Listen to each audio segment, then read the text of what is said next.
തീരദേശ ജില്ലയായ ആലപ്പുഴയുടെ ഭാഗമായ കായംകുളം കണ്ടല്ലൂരിൽ ലക്ഷ്മി സറ്റോൾ എന്ന പേരിലൊരു വനം തീർത്തിരിക്കുകയാണ് പ്രകൃതി സ്നേഹിയായ രമേശും കുടുംബവും. 1.5 ഏക്കറിലാണ് ഈ കുഞ്ഞുവനം. റിപ്പോർട്ട്. ഇത് ആലപ്പുഴ കായംകുളം പുല്ലുകുളങ്ങര ക്ഷേത്രത്തിന് വടക്കേ നടയ്ക്ക് സമീപം പ്രണവത്തിൽ KG രമേശ്. 1.5 ഏക്കർ വരുന്ന തന്റെ വീട്ടുവളപ്പിൽ വലിയൊരു ജൈവ വൈവിധ്യമാണ് ഇദ്ദേഹം തീർത്തിട്ടുള്ളത്.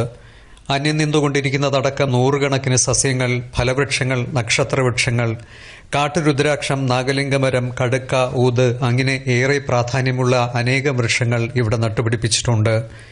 വൈവിധ്യമാർന്ന വള്ളിച്ചെടികളും കുറ്റിച്ചെടികളും ഈ പരിസ്ഥിതിയിൽ ഇണങ്ങിച്ചേർന്ന് വനശോഭ പകരുന്നു. ഇവയുടെയൊക്കെ ശാസ്ത്രീയ നാമങ്ങളും സന്ദർശകർക്കായി എഴുതി പ്രദർശിപ്പിച്ചിട്ടുണ്ട്. ഈ ഉദ്യാനത്തിന് നൽകിയിരിക്കുന്ന പേരിന്റെ പ്രത്യേകത സംബന്ധിച്ചും ലക്ഷ്യത്തെ സംബന്ധിച്ചും KG രമേശിന്റെ വാക്കുകൾ കേൾക്കാം. ലക്ഷ്മി എന്ന് പറയുന്നത് എൻ്റെ മകളാണ്. അവളെ ബുദ്ധിമാന്ദ്യമുള്ളൊരു കുട്ടിയാണ്. അവൾക്ക് ഈ സമൂഹത്തിന് അവളെ കൊണ്ട് മാത്രമായിട്ടൊന്നും ചെയ്യാൻ കഴിയില്ല. അപ്പോൾ അവളും ഈ സമൂഹത്തിൻ്റെ ഭാഗമാണ്. ഈ സമൂഹത്തിൻ്റെ ഭാഗമായി അവൾക്കും ഈ സമൂഹത്തിനോട് ബാധ്യതയുണ്ട് എന്നുള്ളൊരു തോന്നൽ എനിക്കുള്ളതുകൊണ്ട്, എനിക്ക് വലിയ താല്പര്യമുള്ള ഒരു വിഷയമാണിതുള്ളതുകൊണ്ടും അവളുടെ പേരിൽ ഇത് ഒരു നല്ല രീതിയിലുള്ള ഒരു പ്രസ്ഥാനമാക്കി കൊണ്ടുവരണം എന്നുള്ള താല്പര്യത്തോടു കൂടി ചെയ്തു തുടങ്ങിയ ഒരു കാര്യമാണിത്. ഇതിപ്പോൾ ഇത്രയും ഒക്കെ എത്തി.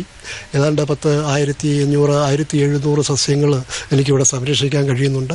ഇതിൽ കൂടുതൽ സംരക്ഷിച്ചിട്ട് ഇത് വളരെ നല്ല രീതിയിൽ സമൂഹത്തിലും അതുപോലെ തന്നെ നമ്മുടെ കുഞ്ഞുങ്ങൾക്കും വരും തലമുറക്കും എല്ലാം പ്രയോജനപ്രദമായ രീതിയിൽ ഇതിനെ ആക്കി തീർക്കണം എന്നുള്ളതാണ് എൻ്റെ ഉദ്ദേശം. പലതരം പച്ചക്കറി കൃഷിയും മത്സ്യകൃഷിയും പശു വളർത്തലുമെല്ലാം ഒപ്പമുണ്ട്.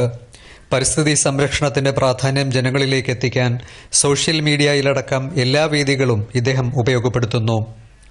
അധ്യാപികയായ ഭാര്യ രമാദേവിയും മണിപ്പാലിൽ അസിസ്റ്റന്റ് പ്രൊഫസറായ മകനും കുടുംബവും പിന്തുണയുമായി ഒപ്പമുണ്ട്. സംസ്ഥാന ഗവൺമെന്റിന്റെ വനമിത്ര അവാർഡിന് പുറമെ CPCRIയുടെയും കൃഷിവകുപ്പിന്റെയും അടക്കം നിരവധി അംഗീകാരങ്ങൾ ഇദ്ദേഹത്തെ തേടിയെത്തിയിട്ടുണ്ട്. പ്രകൃതിയുടെ ഇത്തരം സ്വാഭാവികമായ ആവാസ വ്യവസ്ഥ പക്ഷികളും ശലഭങ്ങളുമടക്കം നൂറുകണക്കിന് ജീവികൾക്കും എത്ര ഗുണകരമാണെന്നുകൂടി ഓർക്കുക. അതുകൊണ്ട് തന്നെ ഏറെ മാതൃകാപരവും. പരിസ്ഥിതി സംരക്ഷണം ജീവിതവ്രതമാക്കിയ KG രമേശ് സസ്യലതാദികളെക്കുറിച്ച് ഒരു ഗ്രന്ഥം തയ്യാറാക്കുന്നതിനോടൊപ്പം ഇവിടം ഒരു ബൊട്ടാണിക്കൽ ഗാർഡനാക്കാനുള്ള പരിശ്രമങ്ങളാണ് നടത്തിവരുന്നത്. ദൃശ്യങ്ങൾ പകർത്തിയ ക്യാമറമാൻ വിജീഷിനൊപ്പം CJ വാഹിദ്, ദൂരദർശൻ ന്യൂസ്, ആലപ്പുഴ.